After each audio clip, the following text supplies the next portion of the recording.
Son Excellence le capitaine Ibrahim Traoré, président du Faso, chef de l'État. Son Excellence le colonel Assimi Goïta, président de la transition, chef de l'État de la République du Mali. Monsieur le Premier ministre, Mesdames et Messieurs les membres des délégations du Burkina Faso et du Mali, Mesdames et Messieurs les membres du Conseil national pour la sauvegarde de la patrie et du gouvernement, Monsieur le gouverneur de la région de Niamey, Excellences, Mesdames et Messieurs les chefs des missions diplomatiques et représentants des organisations internationales, Messieurs et Mesdames, c'est un grand honneur pour moi de vous souhaiter la chaleureuse bienvenue chez vous, en terre sahélienne du Niger. L'événement qui nous réunit est solennel et historique, en ce qu'il constitue une étape importante dans la consolidation des liens séculaires, géographiques et culturels qui unissent nos peuples. Le sommet objet de notre retrouvaille aujourd'hui est l'aboutissement de notre farouche volonté commune de reconquête de notre souveraineté nationale et de réhabilitation de notre dignité légendaire.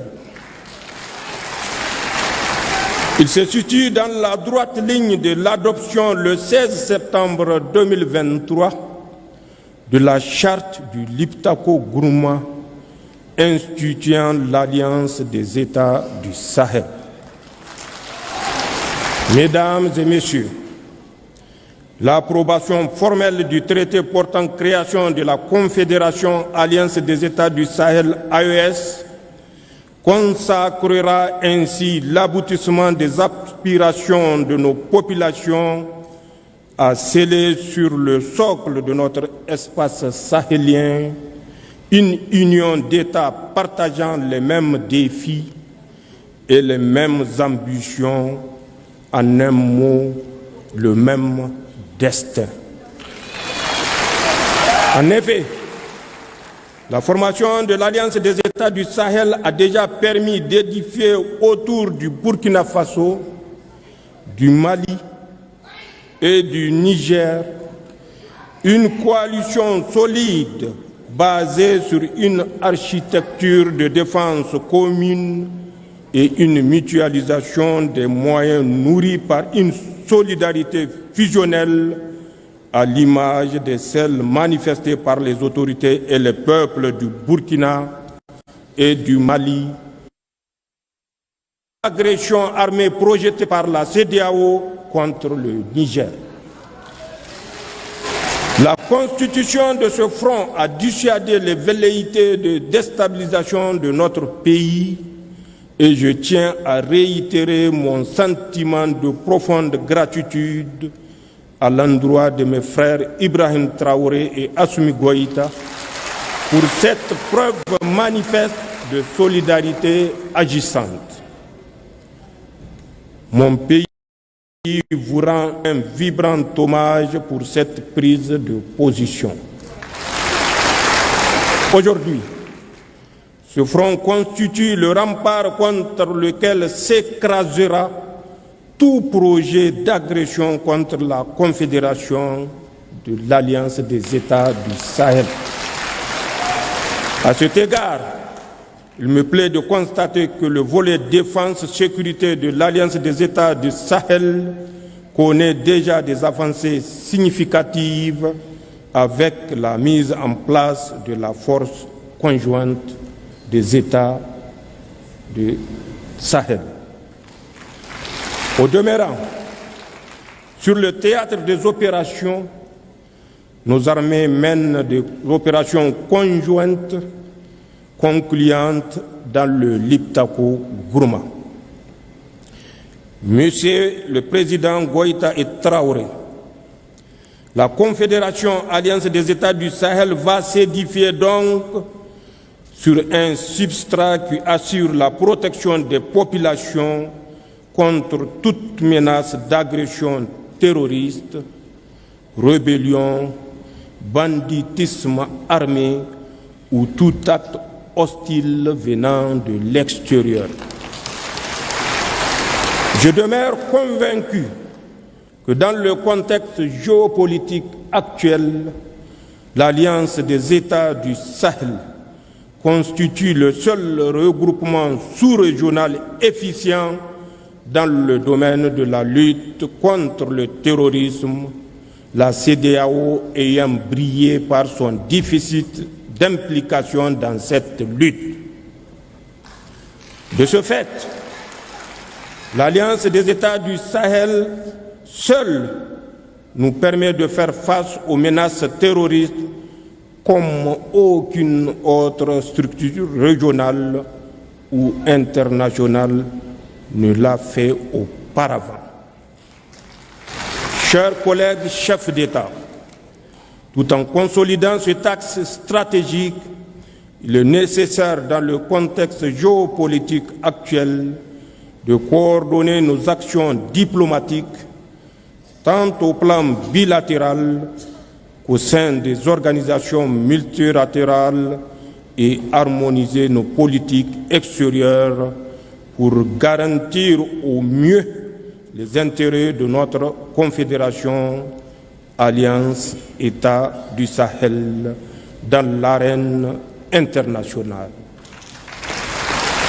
D'ores et déjà, des succès diplomatiques significatifs sont enregistrés, comme en témoigne le retour en force de nos États sur l'échiquier international, la reprise de la coopération avec les partenaires bilatéraux et multilatéraux, ainsi que la conclusion des partenariats stratégiques nouveaux. Concernant l'axe développement, il est urgent de créer les conditions d'une véritable sécurité alimentaire dans les pays de l'Alliance et mettre en place le dispositif économique, financier et monétaire nécessaire au financement du développement et à l'investissement productif dans l'espace des États de l'Alliance. Le sort économique de nos États réside également dans l'industrialisation en vue de la transformation sur place de nos produits et de nos richesses en ressources naturelles. De même que la solidité de notre confédération repose sur notre capacité à édifier les infrastructures d'interconnexion, routes, compagnies aériennes, réseaux ferroviaires, ainsi que des projets structurants dans le domaine de l'agroalimentaire, des industries extractives et de l'énergie. Dans cette marche, nos populations sont en avance sur les États. En témoigne l'engouement suscité chaque jour par l'Alliance des États du Sahel auprès de nos jeunes et de nos femmes, car cet élan populaire constitue le meilleur gage de construction d'une confédération de peuples et non un édifice bureaucratique.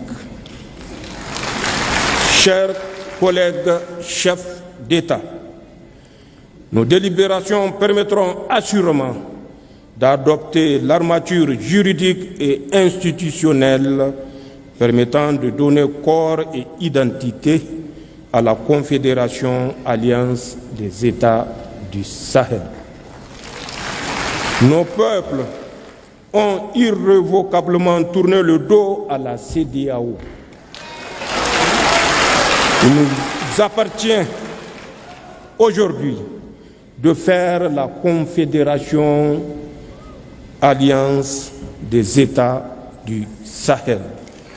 Une alternative à tout regroupement régional factice en construisant une communauté souveraine des peuples, une communauté éloignée de la mainmise des puissances étrangères, une communauté de paix, de solidarité, de prospérité basée sur nos valeurs africaines.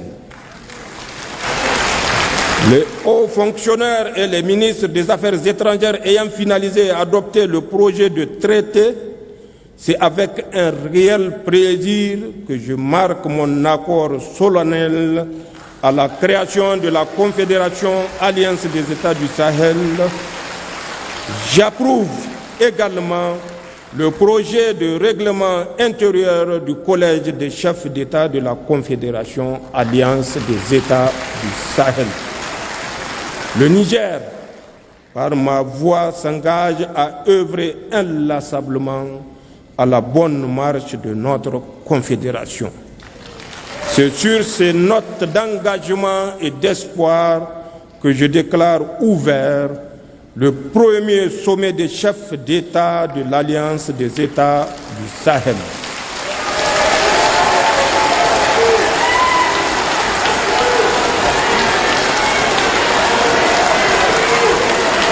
Vive l'Alliance des États du Sahel, vive l'Afrique libérée, je vous remercie.